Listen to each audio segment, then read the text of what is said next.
बाबतीत खूप काही सांगण्याच्या गोष्टी आहेत। अतिशय तिकाटीनं आणि काटकसरीनं अशा पद्धतीनं राजकारण करून त्याने रात्रीच्या 2-2, 3-3 वाजेपर्यंत बसून उमेदवारी फायनल केल्या। आज जिल्हा परिषद पंचायत समितीच्या उमेदवारी फायनल करत असताना सुद्धा सगळ्यांचा कारणं झाली होती। कुणीतरी मगाशी म्हटलं की जे.के. बापूंना उमेदवारी करायला पाहिजे होती।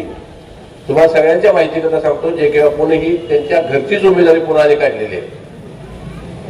पाठीमागच्या वेळेला घरातल्या उमेदवारी होत्या, पण ही सुद्धा शिवाजीराजेंच्या घरातली उमेदवारी हे जे.के. बापूंच्या घरातली उमेदवारी तुम्हाला सगळ्यांना माहिती असावं। काय बरोबर आहे का?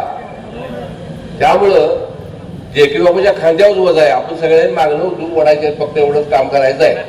तेव्हा ही निवडणूक अतिशय चांगल्या पद्धतीने होणार आहे। सुरुवातीची आजची सभा पहिली सुरुवातीचीच आहे, पण या ठिकाणी सर्वांची उपस्थिती, लोकांचे एकंदर बघितलं तर जे काही मनोगत लोक व्यक्त करतात, जे काही लोक सांगतात, मतदार सांगतात, त्यावरून ही निश्चित निवडणूक निश्चितपणे आपण जिंकू यामध्ये शंका नाही। आता हा तालुका वरच्या बाजूला वेगळा, खालच्या बाजूला वेगळा, आणि या 2 मतदारसंघातली एकत्रित आज आपण या ठिकाणी प्रचाराचा शुभारंभ करतोय। थोड्याच वेळात बाळासाहेब येथील, महेंद्रप्पा येथील त्यांचं मनोगत आपल्याला ऐकावं लागणार आहे।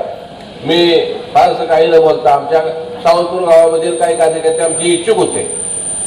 4-5 जणांनी अर्ज भरले होते पंचायत समितीसाठी, कारण महिला राखीव असल्यामुळं मोठ्या गावाला उमेदवारी देणं क्रम प्राप्त होतो। पंचायत समितीची उमेदवारी मिळाली नाही म्हणून काय थोडासा काळ आमचे कार्यकर्ते नाराज होते, पण ते सगळे काल बाळासाहेबांनी त्यांना एकत्रित करून प्रचाराचा शुभारंभ करण्याच्या निमित्तानं आज या ठिकाणी बरेचसे कार्यकर्ते आमचे उपस्थित आहेत। त्यामुळं तिकीट जाहीर होईपर्यंत नाराजी झाल्यानंतर कामाची सगळ्यांनी जबाबदारी घेऊन हे काम पुढे न्यायचं आहे। आणि या निमित्तानं जर पुन्हा एकदा बाळासाहेबांनी त्या 4ही तालुक्यातल्या 4ही मतदारसंघामध्ये जर विजयी पताका आपण सगळ्यांनी मिळून कुठल्याही परिस्थितीमध्ये इथे एक वेगळं बोलायचं, तिकडे एक वेगळं बोलायचं न करता, लक्षात आलं का, हे समजून घ्या। परिस्थिती फार अडचणीची नाही आहे।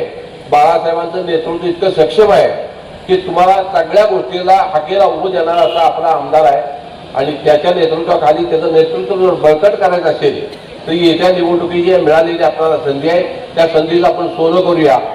हाताच्या चिन्हापुढील बटन दाबून त्या 6ही उमेदवारांना, आता सगळ्या गावचे दोन्ही मतदारसंघाचे कार्यकर्ते, मी 6चा उल्लेख या ठिकाणी करतोय, त्या सगळ्यांना विजयी करण्याचं काम आपण या निमित्तानं करावं एवढी या ठिकाणी विनंती करतो आणि थांबतो। जय हिंद, जय महाराष्ट्र।